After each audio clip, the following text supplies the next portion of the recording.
Hello there, everybody, and welcome back to Sizzle's Diaries. So, guys, in this episode, I would just like to say I've been receiving a lot of phone calls from my regular customers who usually purchase my moringa soap, which is made from ghee, lard, and animal as well as vegetable oils, extracted all naturally.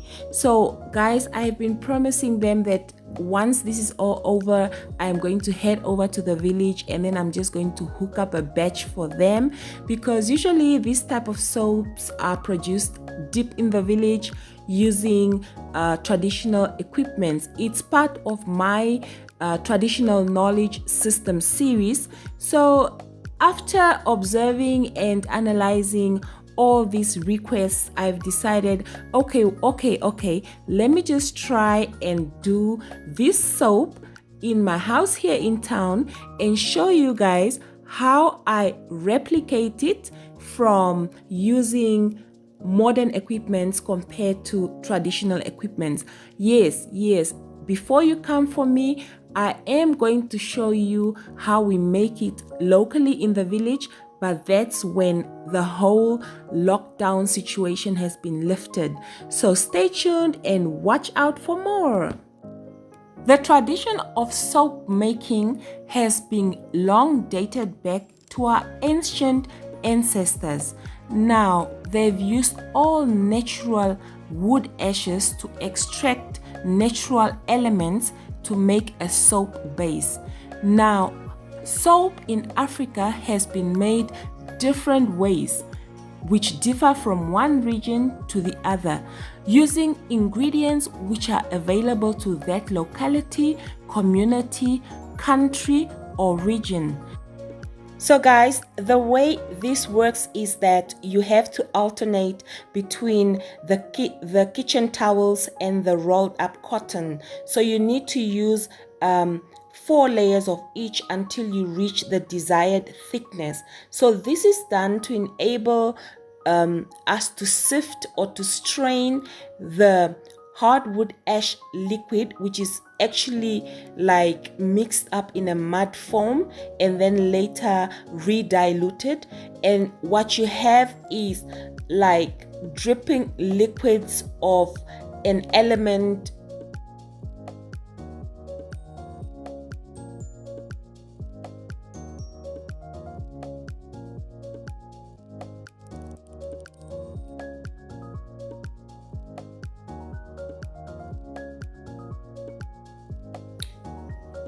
If you like, you could actually sift the ashes before, so you can just avoid this strenuous step. However, I am working with modern equipment, guys. I'm not in the village, so I found that sifting with my normal sifter, my house was just filled up with ash dust. So I've abandoned that step and I've just decided to stick to mixing this. It will give me much more better results. As you see here, I've drained all the ashes and all that remains are the charcoals. So this is it, guys. You want to place the bucket with a perforated hole on top of the glass jar, and the liquid that's gonna drip from it is going to have this type of color. In my language they call it mahwandong. It's actually a way of explaining the type of color that comes from this. It's actually like I'm so embarrassed, guys. It's actually like a way of saying the color is kind of like wee. So yeah, that's it. So you let it drip until the liquid runs clear, and that's when you know that you've extracted enough mineral from it.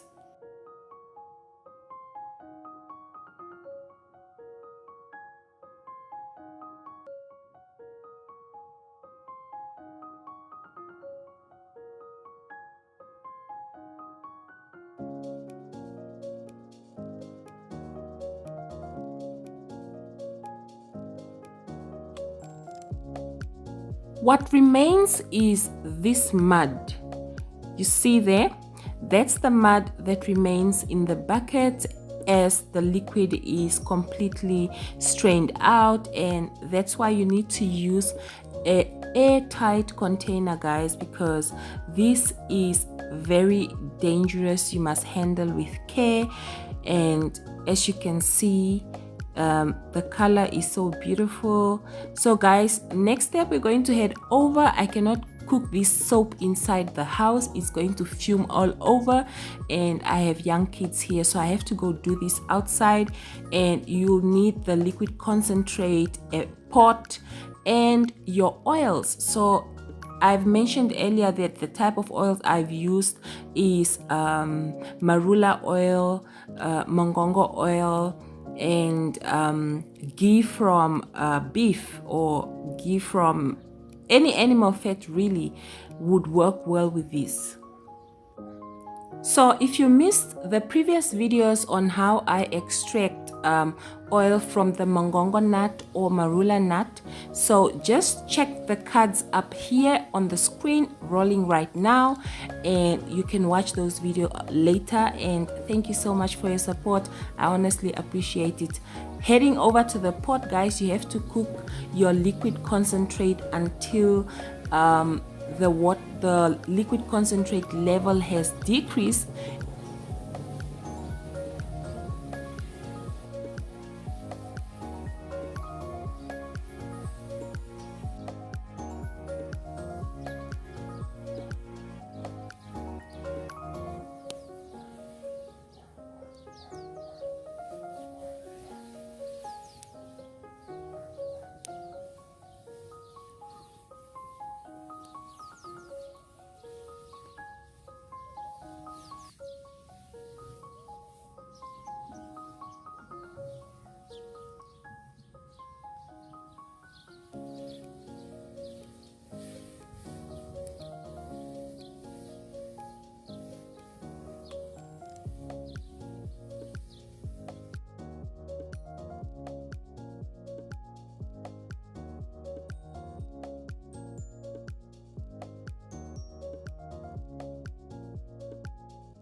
Back into the glass jar, and then the pot is back onto the fire, and we're going to add our oils to this pot.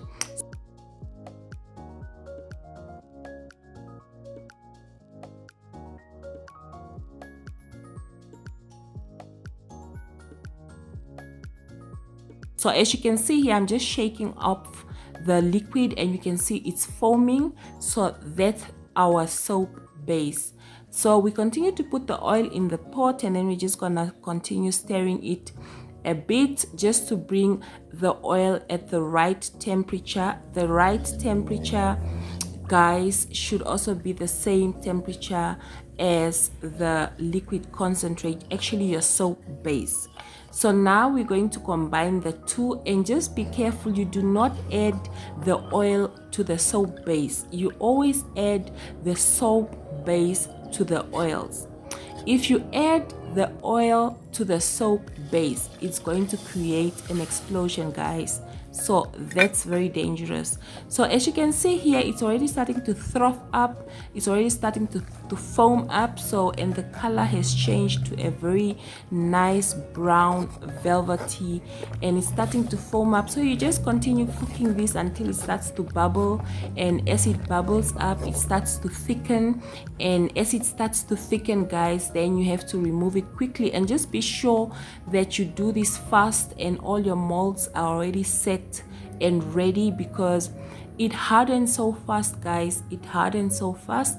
So from here on, we're just gonna let it boil, and then we're gonna head over into the house, because it's getting pretty dark, as you can see, and the next process is going to be done in the house.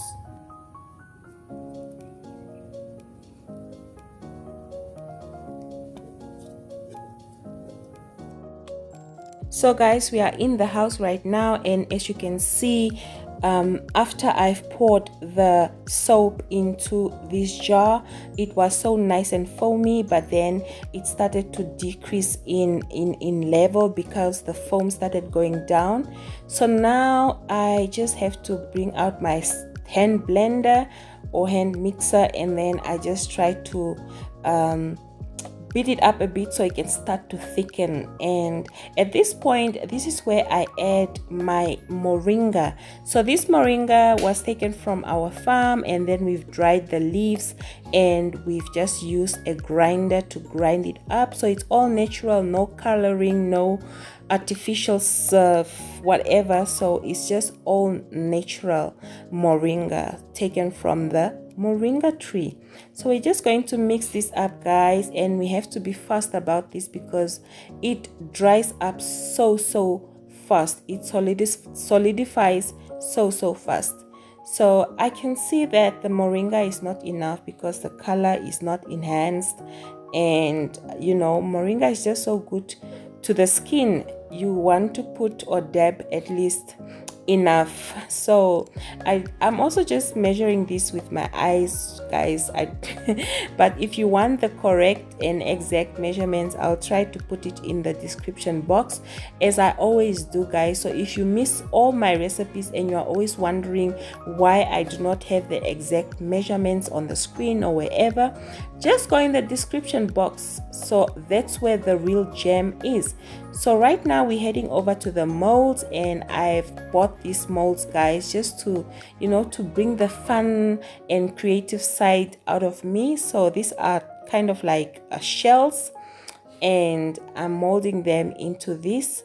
Traditionally, we just put them in a newspaper and, you know, fold it up, and they are ready to go to the market. But now I just want to be, you know, extra special. And I've decided to head over and get this mold. So we continue with the mold, and after they've been molded, guys, you let them cure, because you know the liquid concentrate needs to cure out to the safest level of its pH. So usually they'll cure for plus minus 45 days, but that's out of the mold. So in the mold, you let them be there and take over the shape of the mold for at least 24 hours. And after 24 hours, you remove them and you can cure them in a cool, dry place. As you can see, the bottom is quite dark because it started already curing, but then the part which was facing into the mold is still a bit pale. So guys, this is our moringa natural soap made from wood ashes, just the way our ancestors used to make it. No artificial coloring, no enhancers, nothing. It's just all natural, and it's actually quite effective, guys. So the next part, I'm going to show you a demonstration of how I use this soap. For in case some of you guys are going to second guess me, I know my customers already know that this soap is so nice and effective because, you know, they use it for their hands. It's actually a hand soap, guys. And, you know, I've just decided, let me show you, for whoever is interested to see how I do it. You also can do it yourself. So the first step, guys, I'm just going to wash my already clean hands just to show how it lathers up. And as you can see, I'm just rubbing it carefully onto my hands, you know, trying to show off how I wash my hands so good. Yes, guys. Anyway, let me just stop with this joking. Okay, so guys, let me show you. So this is how I do it, and then just check. It doesn't look like it lathers nicely, but honestly, it does the job. And the more it cures, the more it will lather out. So the next step I'm going actually to take the pot I've used outside to cook this soap in. And as you can see, that's the grease. It's not enough. I'm still going to go in and grab a little bit. Ooh, isn't that enough? So that's enough, and then I'm just going to rub it on my hands. I'm going to create a mess, and I'll take the soap and then just try to prove you guys how effective it is. So I'm gonna rub it on my hands, and then I'm just going to try and massage, so I can remove this. It actually removes grease very well, guys. You can use it for your hands. You can even sometimes use it for removing stubborn grease. So there I wash my hands, and you can see how easy it was to remove it. So easy, guys. So easy. There you go, guys. This soap is so moisturizing. It doesn't leave your skin feeling so dry and cracked up. So I make a variety of these soaps. So I make some from mongongo. So if you're interested in purchasing these soaps after lockdown, just DM me privately on Instagram at sizzles_diaries. Thank you so much for coming over, and I appreciate you so much. Have a blessed day, and bye, besties.